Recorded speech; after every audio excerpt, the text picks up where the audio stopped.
To K6 చర్చా కార్యక్రమానికి స్వాగతం. ఈరోజు మనతో నవత మల్టీ స్పెషాలిటీ దంత వైద్యశాల నుంచి డాక్టర్ ప్రతాప్ కుమార్ గారు ఉన్నారు. 27 సంవత్సరాలు విశేష అనుభవం ఉన్న దంత వైద్యులు, డెంటల్ కాలేజ్ ప్రిన్సిపల్ గా ఎంతో మంది దంత వైద్యులను తయారు చేశారు. అలాగే నవత డెంటల్ హాస్పిటల్లో గత 27 సంవత్సరాలుగా ఎంతో మందికి దంత వైద్యం అందించారు. మరి ఈ మధ్యలో వచ్చినటువంటి దంత సమస్యల గురించి వారితో మాట్లాడదాం. నమస్కారం సార్. నమస్కారం సార్. ముందుగా ఈ మధ్యలో చూసుకుంటే నోటి మరియు దంత సమస్యల వల్ల ఇతర ఆరోగ్య సమస్యలు ఏమైనా వస్తున్నాయా? ఎలాంటి పరిణామాలు ఉన్నాయి?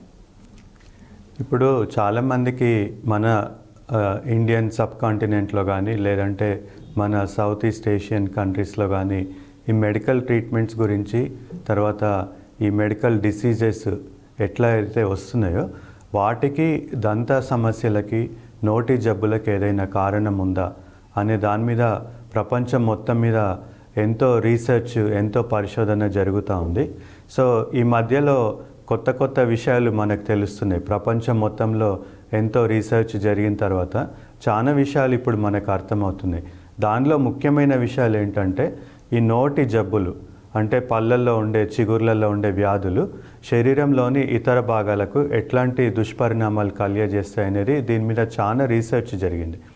దీంట్లో మనకి ముఖ్యంగా మన K6 ప్రేక్షకులకి, మన నిజామాబాద్ ప్రేక్షకులకి తెలియజేయాలనుకున్న కొన్ని ఇంపార్టెంట్ విషయాలు ఏంటంటే, చాలామంది మన దగ్గర నోట్లో కానీ చిగుర్లలో కానీ ఏదన్నా జబ్బులు ఉంటే వాళ్ళు దంతవైద్యుడి దగ్గరికి రావట్లేదు.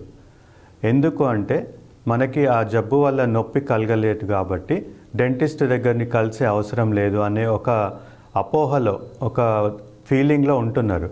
కానీ ఈ మధ్య తెలుసుకున్న చాలా విషయాల వల్ల ఏం తెలుస్తుందంటే, చిగుర్ల వ్యాధి ఉంది, ఫర్ ఎగ్జాంపుల్ చిగుర్ల వ్యాధి ఉంది, ఆ చిగుర్లలో నుంచి బ్లీడింగ్ అవుతుంది, చిగుర్ల నుంచి రక్తస్రావం అవుతుంది, నోట్లో ఏదన్నా దుర్వాసన ఉంది, లేదంటే పుప్పిపళ్ళై పళ్ళు బ్రేక్ అయిపోయినాయి.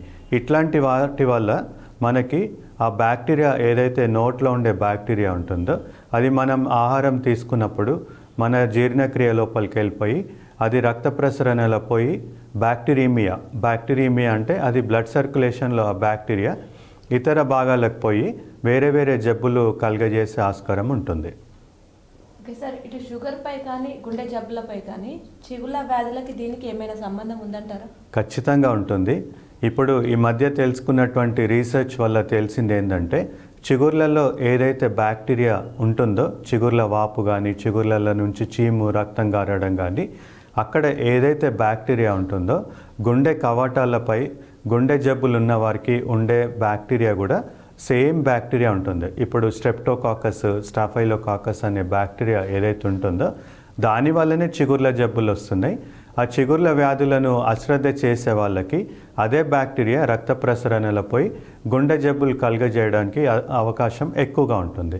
మనం ఏంటంటే చిగుర్ల నుంచి చీము, రక్తం వెళ్తే మనం అశ్రద్ధ చేస్తాం, పట్టించుకోము. ఇది నొప్పి కలగజేయట్లేదని మనం దానికి వాల్యూ ఇవ్వట్లేదు, ఇంపార్టెన్స్ ఇవ్వట్లేదు. కానీ అదే బ్యాక్టీరియా సైలెంట్గా మన శరీరం లోపల బాడీ అంతా స్ప్రెడ్ అయ్యి దానివల్ల గుండె జబ్బులు కలగజేసే అవకాశం ఉందని ఈ మధ్యలో పరిశోధనలు మనకు తెలియజేస్తున్నాయి. ఓకే సార్, కొంతవరకు బాగానే ఉన్నప్పుడు సడన్గా చిగుర్ల నుంచి రక్తం అనేది రావడం జరుగుతుంది, అంటే ఇది దేనికి సంకేతం అంటారు? ఇప్పుడు చిగుర్ల నుంచి రక్తం కారడం అనేది 2 కారణాలు ఉంటాయి. ఒకటి ఏంటంటే మనకి లోకల్ ఫ్యాక్టర్స్ అంటారు, రెండోది ఏంటంటే సిస్టమిక్ ఫ్యాక్టర్స్. ఇప్పుడు లోకల్ ఫ్యాక్టర్స్ ఏంటంటే, ఫర్ ఎగ్జాంపుల్ చిగుర్లలో మనకి సరిగ్గా శుభ్రంగా ఉంచుకోవట్లేదు, చిగుర్లలో అంతా గార పట్టింది, చిగుర్లలో ఇన్ఫెక్షన్ ఉంది, దానివల్ల చిగుర్ల నుంచి రక్తస్రావడం, కరగడం అనేది సహజం. ఎందుకంటే చిగుర్లు మెత్తబడిపోయి చిగుర్లలో వాపు వచ్చి చిగుర్లు బాగా సెన్సిటివ్గా, డెలికేట్గా తయారై మనం ఏదన్నా బ్రష్ చేసినప్పుడు చిగుర్ల నుంచి రక్తం కారడం, లేదంటే మనం ఏదన్నా గట్టి వస్తువు తిన్నప్పుడు, జామ పండ్లు అట్లాంటివి తిన్నప్పుడు చిగుర్ల నుంచి రక్తం కారడం జరుగుతుంది. కొంతమందికి ప్రొద్దున లేవగానే పిల్లో పైన బ్లడ్ మార్క్స్ ఉంటాయి, అంటే రక్తం యొక్క మరకలు పిల్లోస్ పైన కూడా ఉంటాయి. ఇదంతా దేనికి సంకేతం అంటే అది చిగుర్ల వ్యాధి ఉందని సంకేతం. దీనికి నోటి కారణాలే కాకుండా కొన్ని సిస్టమిక్ ఫ్యాక్టర్స్ ఉంటాయి. సిస్టమిక్ అంటే వేరే జబ్బుల వల్ల కూడా నోట్లో రక్తస్రావం జరుగుతుంది. దీంట్లో కొంతమందికి ఏంటంటే యాంటీకోయాగులెంట్స్ డ్రగ్స్ వాడతారు, అంటే కొందరు కార్డియాక్ పేషెంట్స్ ఉంటారు, వాళ్ళకి కార్డియాలజిస్ట్ ఏం చేస్తారు, రక్తం పల్సగా అయ్యే ట్యాబ్లెట్స్ రాస్తారు. So antiplatelet drugs, anticoagulant drugs అనేటివి ఉంటాయి. దానివల్ల చిగుర్ల నుంచి రక్తస్రావం కలిగే అవకాశం ఉంటుంది. ఇంకొకటి ఏంటంటే, ఏదైనా పళ్ళు పోయినప్పుడు లేదంటే పళ్ళు విరిగిపోయినప్పుడు మనం రీప్లేస్ చేసుకోలేదనుకోండి, అది చిగుర్లను మనం ఇరిటేట్ చేసి చిగుర్లకి గుచ్చుకొని కూడా రక్తస్రావం కలగచ్చు. అంతేకాకుండా మనకు కొన్ని రకాలైన క్యాన్సర్స్, కొన్ని రకాలైన బ్లడ్ క్యాన్సర్స్ ఉన్నప్పుడు వాటి వల్ల కూడా మనకి శరీరంలో ఇతర భాగాలతో పాటు చిగుర్లలో కూడా రక్తస్రావం అయ్యే అవకాశం ఉంటుంది. సో కొన్నిసార్లు నా స్వయం అనుభవంతో చెప్తున్నాను, దాదాపు ఒక 4-5 కేసులు, నోటి క్యాన్సర్ కేసులు నేను దంతవైద్యుడిగా గుర్తించాను.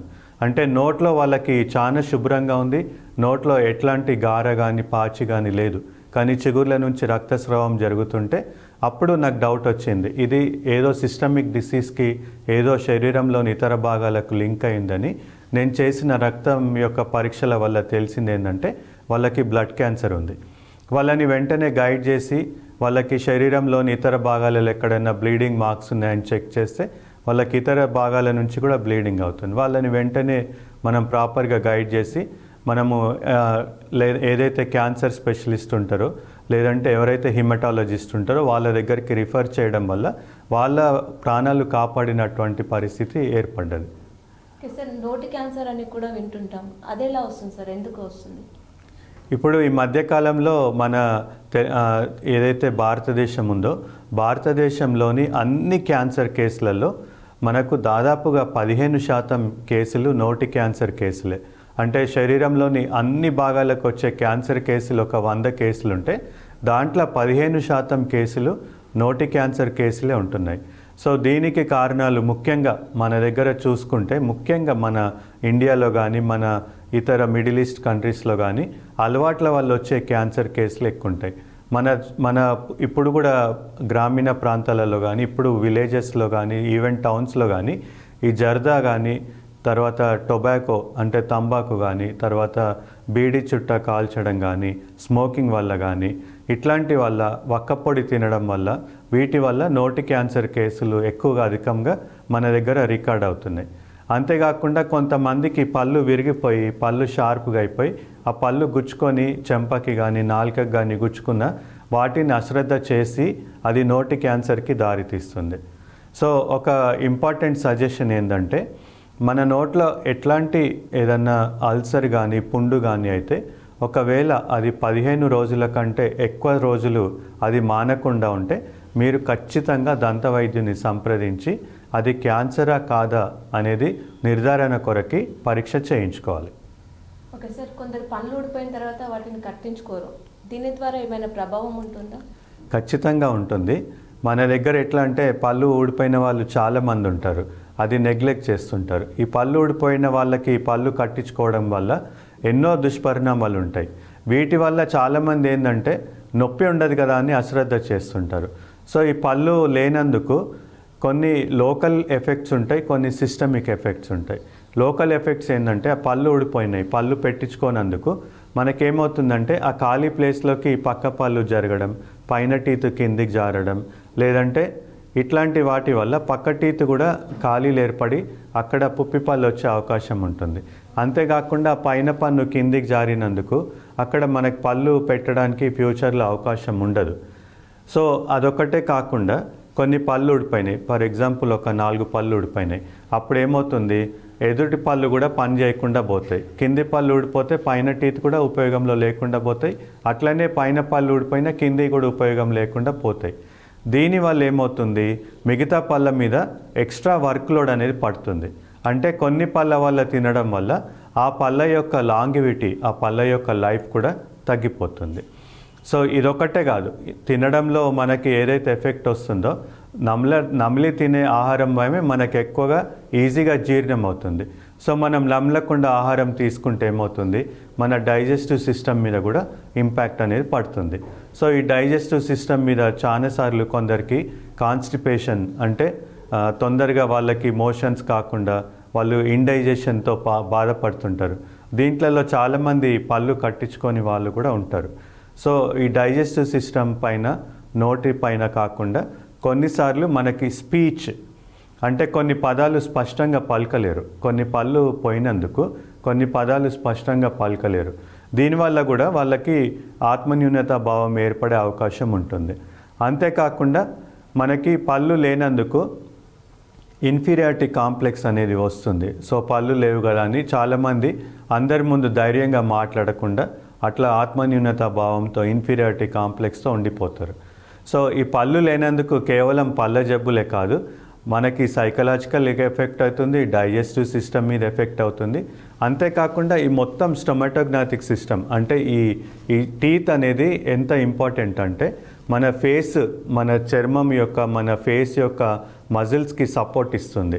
సో మనకి ఎక్కువ వయసు మితిమీరిపోతే ఎట్లా ఉంటారో చిన్న వయసులో పళ్ళు లేని వాళ్ళు కూడా ఓల్డ్ ఏజ్ వల్ల లాగా కనిపించడము. తర్వాత కొంతమందికి ఏంటంటే ఈ జాయింట్ పెయిన్ అంటే ఈ టెంపరోమాండిబులర్ జాయింట్ అంటారు. సో టీత్ లేని వాళ్ళకి ఈ జాయింట్ పెయిన్స్ రావడం, తర్వాత ఓల్డ్ ఏజ్గా కనిపించడం, పదాలు స్పష్టంగా పలకలేకపోవడం, డైజెస్టివ్ సిస్టమ్ మీద ఎఫెక్ట్ కావడం, అంతేకాకుండా ఆత్మన్యూనత భావంతో ఉండడం, ఇట్లాంటివన్నీ చాలా విషయాలు ఈ పళ్ళు కట్టించుకోకపోవడం వల్ల జరుగుతుంది.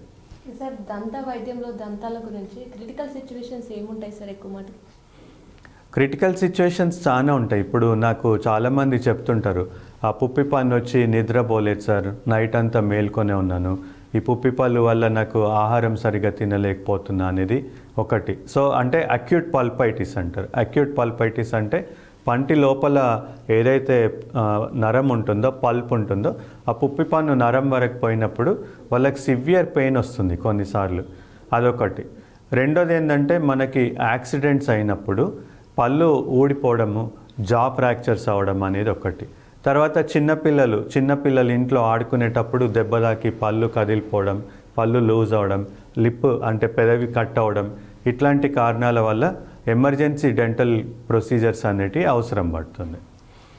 అంతేకాకుండా ఈ నోట్లో ఉండే ఇన్ఫెక్షన్స్ మనకు ఈ చీము అనేది కిందికి వెళ్ళిపోయి అంటే ఈ ఫేషియా ఇన్వాల్వ్ అవుతుంది, అంటే మజిల్ ఫేషియా అనేది ఇన్వాల్వ్ అయ్యి నోటి జబ్బులు, సెల్యులైటిస్ అంటే నోటి ఇన్ఫెక్షన్ అనేది కింద దవడ వాపులాగా వచ్చి దానివల్ల కొన్నిసార్లు ఆ ఇన్ఫెక్షన్ అనేది గొంతులోకి పోయి ఎమర్జెన్సీ కండిషన్స్లో మనం బయట నుంచి కట్ చేసి ఎక్స్ట్రా ఓరల్గా మనం చీమ్ అనేది డ్రైన్ చేసే సందర్భాలు కూడా చాలా వస్తుంటాయి. సో ఈ అన్నిటికీ మనం ముందు జాగ్రత్తగా ఉంటే ఇట్లాంటి మనకి పరిస్థితులు ఎదురయ్యే అవకాశం ఉండదు. సో ఇప్పుడు ఏంటంటే మనకి నోట్లో పంటి నొప్పి ఉన్నా లేకున్నా మనము చిగుర్ల నుంచి రక్తం కారినా లేదంటే పళ్ళు ఊడిపోయినా కూడా ఇప్పుడు మనం అత్యంత ఆధునికమైనటువంటి చికిత్సా పద్ధతులు మన నవత మల్టీ స్పెషాలిటీ డెంటల్ హాస్పిటల్లో మీ అందరికీ అందుబాటులోకి కలుగజేశాము. సో గత 27 సంవత్సరాల నుంచి మనం లేటెస్ట్ టెక్నాలజీతోటి మరియు మాకున్న విశేష అనుభవంతో బెస్ట్ క్వాలిటీ డెంటల్ ట్రీట్మెంట్ అనేది నవత డెంటల్ హాస్పిటల్లో మీకు ఇస్తున్నాం. సో ముఖ్యంగా చాలామందికి దంత వైద్యుడి దగ్గరికి రావడానికి కొన్ని భయాలు ఉంటాయి. ఆ భయాలు ఏంటంటే మనం డెంటల్ ట్రీట్మెంట్స్ చాలా నొప్పితో కూడుకున్నాయి, పెయిన్ఫుల్ ట్రీట్మెంట్స్ ఉంటాయని భయపడుతుంటారు. సో ఇప్పుడు మన దగ్గర ఎన్నో అందుబాటులోకి వచ్చాయి. మనము ఏ ప్రొసీజర్ చేసినా, ఏ ట్రీట్మెంట్ చేసినా పేషెంట్కి అసలే నొప్పి లేకుండా మనం చికిత్స అనేది అందజేయడం జరుగుతుంది. అంతేకాకుండా కొంతమందికి ఒక అపోహ ఉంటుంది, ఈ పళ్ళు తీయగానే కంటి చూపు దెబ్బతినడము, నరాల ప్రాబ్లం వస్తుందనో, ఇట్లాంటి కొన్ని మూఢనమ్మకాల వల్ల కూడా వాళ్ళు డెంటల్ డాక్టర్ దగ్గరికి రాకుండా ఉంటారు. సో ఇట్లాంటి డెంటల్ ట్రీట్మెంట్స్ చేసుకున్న మీకు కంటి చూపుకి కానీ నరాలకు కానీ ఎట్లాంటి సంబంధం లేదు. సో ఈ అపోహలు, భయాలు అన్నీ వదిలేసి మీరు స్వేచ్ఛతోటి ధైర్యంగా నవత మల్టీ స్పెషాలిటీ డెంటల్ హాస్పిటల్కి రండి. మీకు మెరుగైన దంత వైద్యాన్ని మేము అందజేస్తాము.